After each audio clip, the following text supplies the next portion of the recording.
l'agence Sovimo vous présente les clés de l'immobilier. Visez haut, visez beau, visez Sovimo.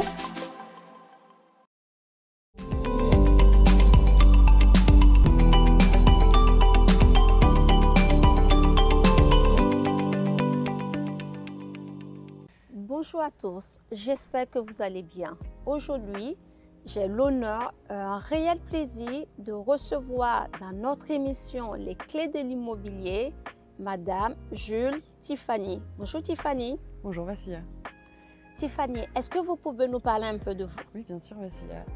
Je suis juriste de formation, j'ai fait mes études à Aix, à Paris, et fort de mes études, j'ai créé ma société Taurus Valor et je suis experte patrimoniale. J'accompagne mes clients dans leur patrimoine, que ce soit le patrimoine privé ou le patrimoine personne morale. Aujourd'hui avec Tiffany, nous allons aborder la thématique de la donation. Qu'est-ce qu'une donation? Alors une donation, c'est une libéralité. Il y a deux types de donations, c'est-à-dire vous avez une donation entre vifs et une donation pour cause de mort qu'on va appeler un leg. Donc la donation entre vifs est un acte par lequel le donateur se dépouille actuellement et irrévocablement de ses biens. Et en cas de, s'il décide de le faire pour cause de décès, on va l'appeler plutôt un testateur. Et dans ce cas-là, il va choisir les biens qu'il va pouvoir léguer à ses bénéficiaires. Il faut savoir que la donation est un acte qui doit se faire de façon volontaire et sans contrainte, qui doit être dans certaines limites fiscales, civiles, et c'est un acte important, il ne faut pas trop se dépouiller et en même temps c'est un acte patrimonial important puisque ça va vous permettre vraiment une belle gestion de votre patrimoine. Tiffany, est-ce que vous pouvez nous dire s'il existe plusieurs types de donations?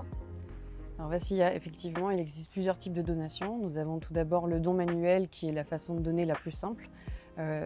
C'est un don manuel pour de la main à la main. En fin de compte, ça peut être des bijoux, de l'argent, ce peut être des tableaux. Et l'idée, c'est que ce soit vraiment que ce soit simple. Par contre, il faut faire attention, évidemment, pour tout don manuel, ça va en fonction du patrimoine, en fonction de l'âge, en fonction de la chose donnée, vous pourrez passer par ce type de don qui ne nécessite pas de formalisme.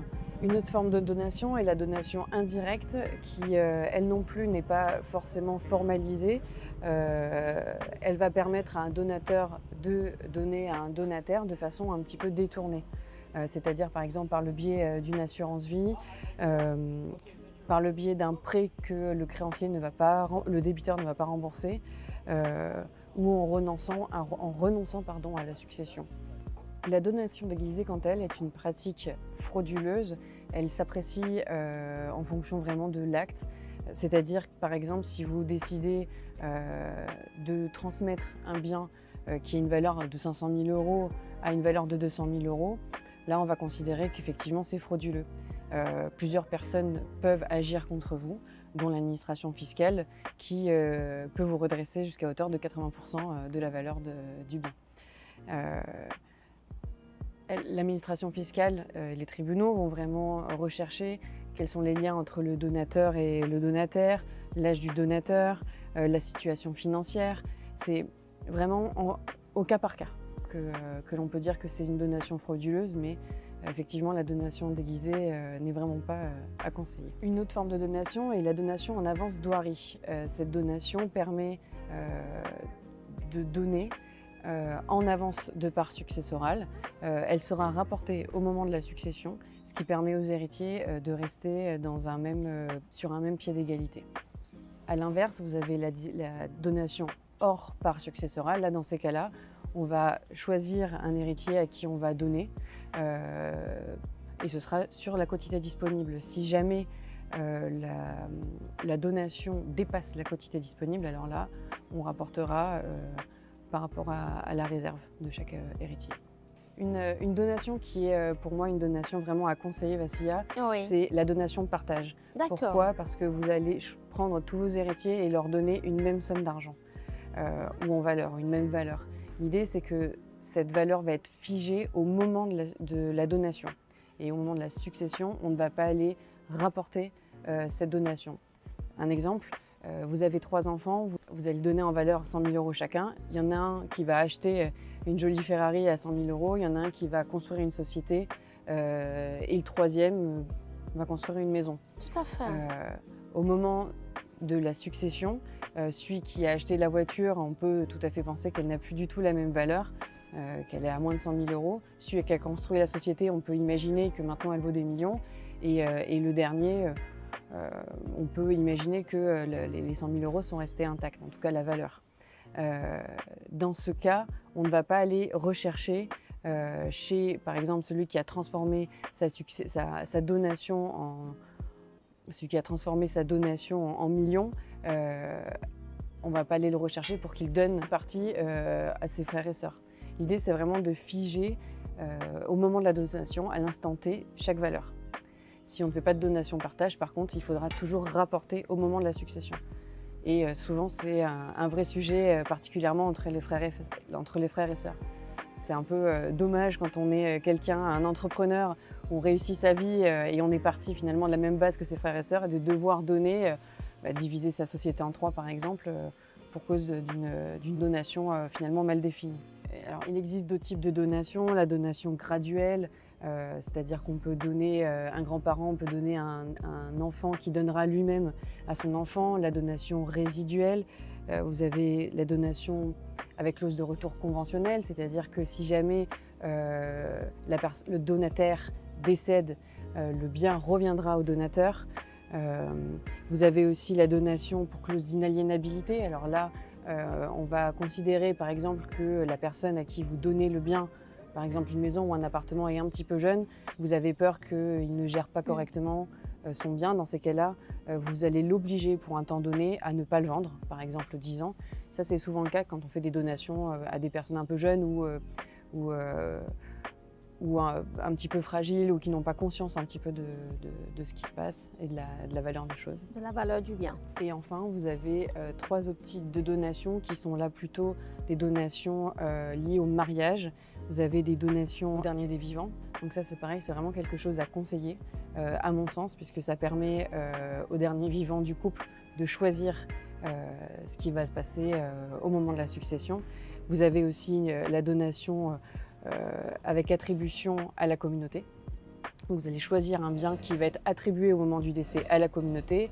Alors à l'inverse, vous allez avoir une donation avec exclusion de la communauté, et dans ces cas-là, vous allez choisir un bien qui restera en propre à la personne à qui vous avez donné. L'idée, c'est que cette personne-là, même si elle se marie plus tard, le bien restera toujours un bien propre. Tiffany, pouvez-vous nous dire quels sont les avantages d'une donation dans le cadre patrimonial et immobilier? Bien sûr, les avantages d'une donation sont multiples. Elles permettent vraiment de gérer le patrimoine et de conserver le patrimoine dans la famille. Parce que vous savez que en 3 générations, si on ne travaille pas son patrimoine, on perd le patrimoine que l'on a créé. Et la donation est largement encouragée par notre gouvernement, puisque vous avez des abattements qui sont plus importants quand vous donnez de votre vivant que quand vous donnez pour cause de mort. À titre d'exemple, en ligne directe, pour un enfant, vous pouvez donner 100 000 € tous les 15 ans. Et ça vaut pour chaque parent-enfant. Donc quand vous avez un couple parental, la base de l'exonération fiscale, ça va être de 100 000 € chacun. Donc l'enfant pourra recevoir 200 000 €. Si vous avez une famille avec 3 enfants, un couple et 3 enfants, chaque enfant pourra alors recevoir 200 000 €, ce qui fait déjà 600 000 €. Et vous avez en plus de ça quelque chose d'assez mal connu, qui est le don Sarkozy, où là pour le coup s'ajoute à cela la somme de 31 865 €. Alors ce don est un petit peu particulier, ça doit être forcément un don en somme d'argent, mais par exemple dans le cadre d'un achat immobilier, on peut tout à fait imaginer que les parents transmettent la somme d'argent et qu'après les enfants puissent acheter leur bien immobilier. Et là pour le coup, on va vraiment avoir pour chaque enfant environ 263 000 €, ce qui signifie pour une famille avec 3 enfants, près de 800 000 € finalement transmis. Oui, ce qui n'est pas négligeable. Ce qui n'est pas négligeable. Et plus vous le faites tôt, plus c'est intéressant, puisque vous pouvez le renouveler tous les 15 ans. Donc en fin de compte, on peut transmettre son patrimoine de son vivant. Tiffany, c'est génial, hein. Ce que je retiens de votre expertise et vraiment du détail que vous avez mis en place en nous parlant des différents types de donations. Ce qui en ressort, en tout cas de mon côté, c'est que nous avons vraiment 2 donations importantes. C'est la donation partage, où vous avez stipulé l'exemple qui allait avec, et la donation au dernier vivant. Effectivement, la donation partage, c'est vraiment celle que je conseille pour éviter de rapporter à la succession. Et la donation au dernier des vivants, ça permet, dans le cadre en ce moment, et particulièrement de couples recomposés, de protéger le dernier vivant du couple, de la famille, des enfants, d'un premier lit, par exemple. Je vous remercie. Nous avons été ravis de vous présenter cette émission, d'en savoir beaucoup plus sur la donation. Nous vous souhaitons une excellente journée et à bientôt dans un prochain épisode.